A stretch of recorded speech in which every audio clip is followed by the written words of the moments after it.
Battery storage. Okay, చాలా అవసరం. ఇవన్నీ సాంకేతికమైన అంశాలు. ఇది ప్రజల్లో తీసుకుపోవడం కొద్ది కష్టం, కానీ దానిలో ఉన్న అంతరార్థం తెలియజెప్తే విషయాల మీద కొంత పరిపక్వత వస్తుంది, అర్థం చేసుకోగలుగుతారనే విషయం. ఓకే, బ్యాటరీ స్టోరేజ్ ఎందుకు మన అందరికి తెలుసుకోవాల్సిన అవసరం.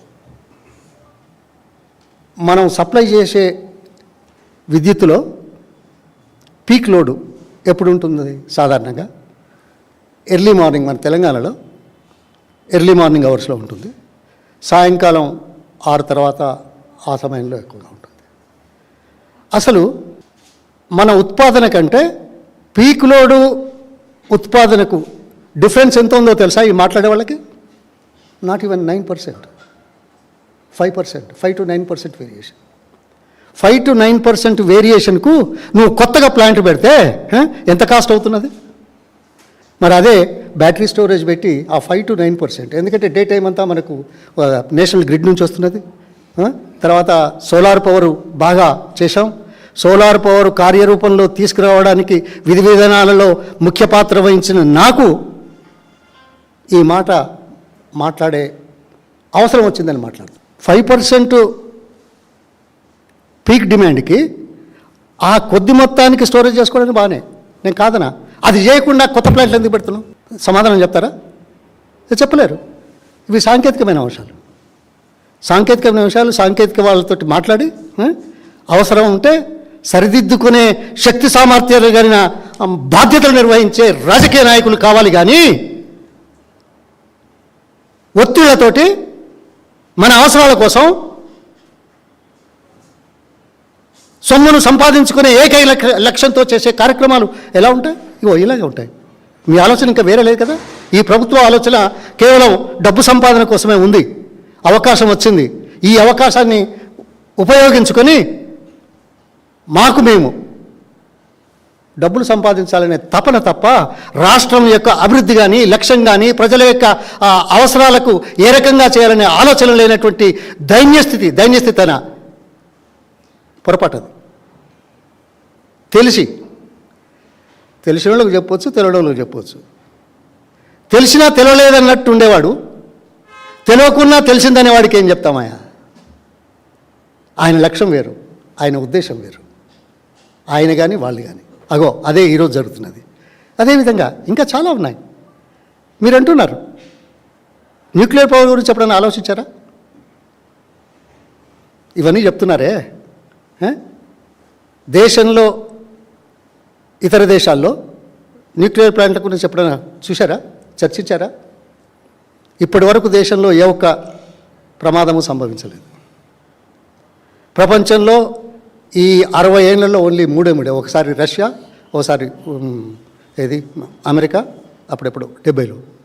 అటువంటప్పుడు శాశ్వతంగా వచ్చే దాని గురించి ఆలోచించకుండా కేంద్ర ప్రభుత్వం విధించిన విధానాలను సవరించమని కోరితే తప్ప ఆ ఆలోచన చేశారా? దాంతో రాష్ట్రానికి, ప్రజలకు మరింత మేలు జరుగుతుంది కదా శాశ్వతంగా. Coal is a depletable pollution, very high expensive.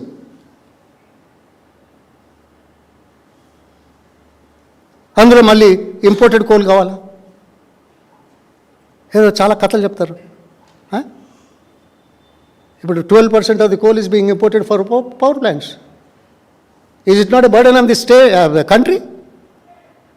శాశ్వతంగా కోల్తో జనరేషన్ చేయకూడదు అనే వాస్తవాన్ని ముందుకు తీసుకెళ్తున్న కేంద్ర ప్రభుత్వం ఈ విషయంలో రాష్ట్ర ప్రభుత్వం ఎందుకు ఆలోచించదు?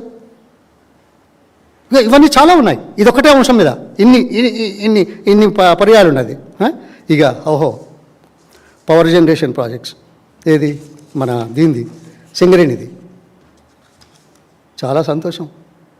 నేను ఇంకో మాట ఏదో ఏది బ్యాటరీ స్టోరేజ్ అయింది కదా, ఈయన ఎవరో మాట్లాడారన్నది కదా, విద్యుత్ శాఖ మంత్రి కాకుండా ఇరిగేషన్ మంత్రి. చాలా బాగా మాట్లాడారు పవర్ మీద. దీని మీద ఇరిగేషన్ మీద కూడా మాట్లాడితే బాగుండేదేమో. మీరు ప్రాణహిత నుంచి తొమ్మిడిహెట్టి నుంచి నీళ్ళు తీసుకొచ్చి గత ప్రభుత్వంలో ఏర్పాటు చేసిన 3వ సుందిల్ల దగ్గర నుంచి మళ్ళీ ఎల్లంపల్లికి తీసుకుపోదామనే ప్రణాళిక. ఓహో, చాలా సంతోషం. ఇవి బాగాలేవన్నాం కదా, ఇంకా రిపేర్ చేయట్లేదు కదా, దీన్ని చేస్తా అన్నారు. దీనికి ఎంత అయిందో మీకు తెలిసి ఉండాలండి. 8,000 కోట్లు, ఏదో 9,000 12,000 ఏదో అన్నారు. ఎంతో మీకు నేను ఏదన్నా చెప్తే బాగుండదు. మీరే కనుక్కొని రాసుకోండి. ఇక నేను చెప్తే కావాలని చెప్పిండు ఇంట్లో ఇంత డబ్బుల కోసం అని నాకు అర్థం కాదు. ఈ మాట మాట్లాడే ఆయన ఎల్లంపల్లి నుంచి ఇప్పటి వరకు ఎన్ని టీఎంసీల నీళ్లు పంపు చేశారో చెప్తాడా? ఉపయోగించుకున్నామా? కాళేశ్వరం సుందిల్లా అన్నారం ఇది రాష్ట్ర ప్రయోజనాలను కాపాడుకోవడానికి ముందస్తుగా తీసుకున్న చర్యల్లో భాగంగా ఇతర రాష్ట్రాల నుంచి ఒత్తిళ్లు రాకుండా ఎంత నీటిని ఉపయోగించుకున్నాం అనేది ముఖ్యం కాకుండా అంతర్రాష్ట్ర వివాదాలకు తావు లేకుండా ఉండడానికి చేసిన ప్రయత్నంలో చేసిన దాంట్లో చేస్తూ ఉంటే ఓకే, తప్పు పట్టారు, ఇది రాజకీయం, ఇది చేస్తారు. కానీ ఎల్లంపల్లి అయితే గోదావరి మీదే ఉంది కదా. ఏం మహానుభావ, ఆ నీళ్ళు తీసుకొచ్చి ఇలాంచెల్లి మళ్ళీ ఎల్లంపల్లికి పోసే కదా తీసుకున్నది. మరి ఇప్పుడు ఎల్లంపల్లిలో వాడుతున్నావా నువ్వు? ఎంత వాడావు? ఎన్ని నీళ్ళు సముద్రంలో పోతున్నాయి అది చూసావా? అంటే ఈ 9,000 కోట్లు 12,000 కోట్లు దేనికోసమయ్యా? దేనికోసం చెప్పండి, నేను చెప్పా. దేనికోసం? ఓకే, అయిపోయిందా?